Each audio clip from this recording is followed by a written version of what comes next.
Okay, it's time to look at vertical resistive motion.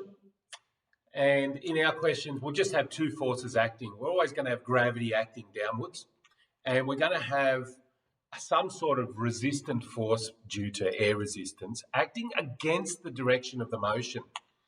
So if you throw an object upwards, then the resistive force is going to act downwards against it because it goes against the motion.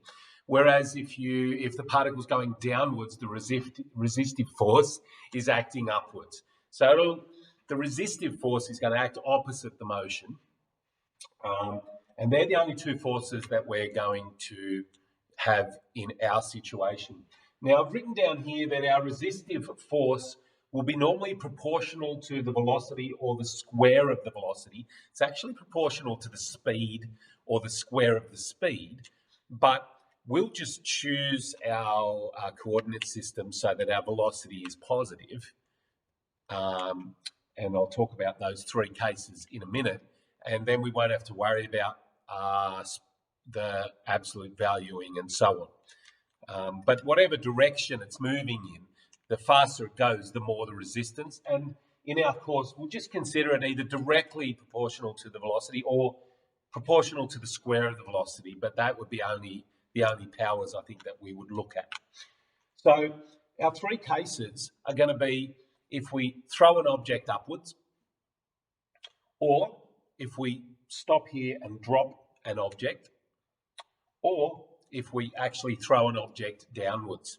Now, someone might say, what if we throw it upwards, let it go up to the top and come back down? Well, I guess we've got a combination of cases then happening, but we're choosing our coordinate systems appropriately. So I'm going to make 3 short videos with 3 example questions for these situations. And this video is going to contain the first one, which is about being thrown upwards. So I'm only worried about the upwards journey as such. So what we're going to do is we're going to make our origin be the original position. So that can be x equals 0. Like if I throw it out of my hand here, that might be 1.5 meters off the ground, but I'm going to call that x equals 0. And at the end, if I need to add on 1.5 meters, well, so be it. We'll let upwards be the positive direction, which means gravity is going to be negative for us here. And in fact, if we throw it upwards, because it's moving upwards, the resistive force is also going to be against the motion. So both our forces that are acting are going to be negative, in the negative direction. A ball is projected upwards with an initial velocity of 30 meters per second. And it's got air resistance of 1/5 of mv. Find the maximum height, and we can take g to be 10. So we're going to want an equation that involves the height. The displacement, I guess, is what we're after. Instead of using x because we're vertical, I'm going to use y. So I'm going to start off by saying that our net force, mass times y double dot, is equal to, and it counteracts, but in opposite direction to the gravity force. So 10 times the mass, mg, and also 1/5 times m times v. Now, initially, the velocity is 30, but this is proportional to whatever the velocity is, so I'll just leave it as v. So there's my original sort of statement of what's going on. And you can see I can divide m out of there. So y double dot, the acceleration in the vertical direction, is minus 10 minus 1/5 v. Let's just tidy that up. Y double dot is minus of 50 plus v on 5. Yeah, that'll be 10 minus 1 on v when it works out that way. So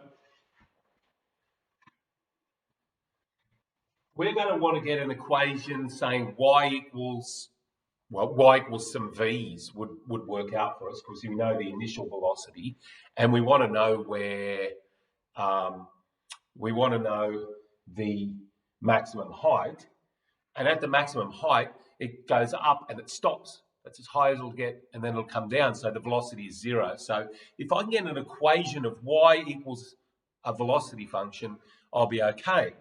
Which makes me decide to use v dv dy.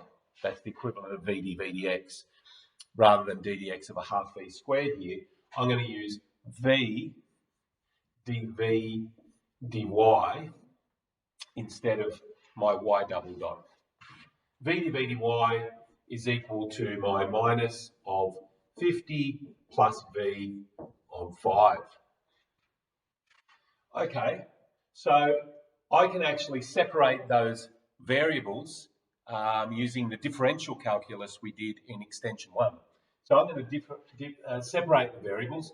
I've got v on 50 plus v dv is equal to minus 1/5 dy.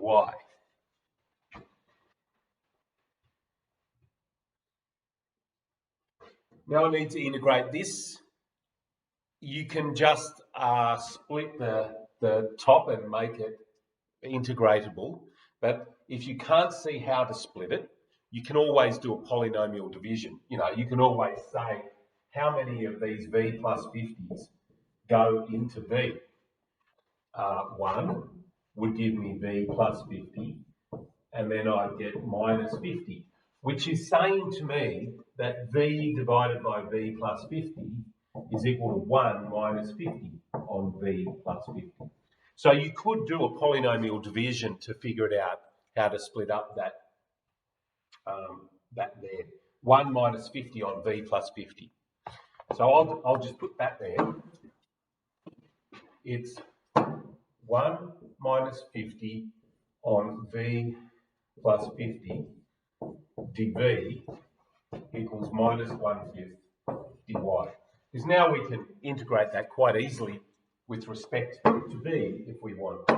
And that's what we're going to do. We're going to integrate this side, and we're going to integrate that side.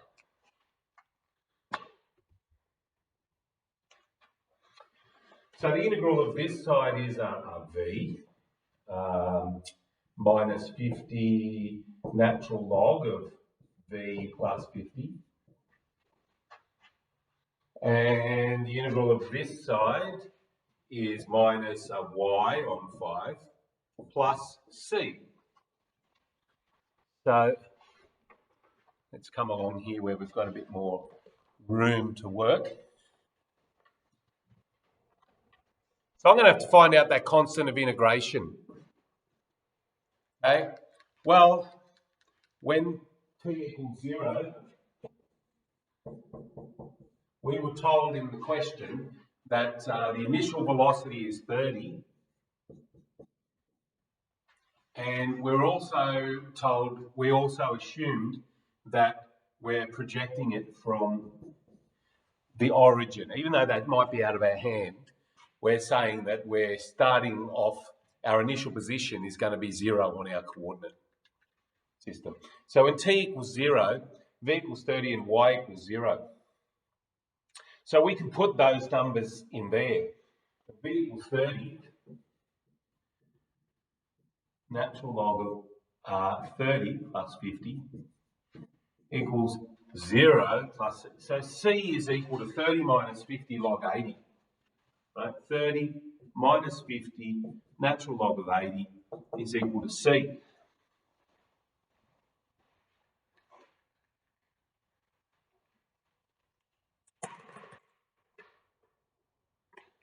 Right. Now,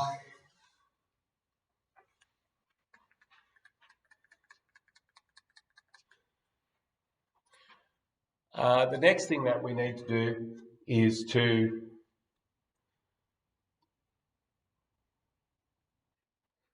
know what, I've discovered that maybe I haven't reflected my screen. No, you can't. If you're You're not open.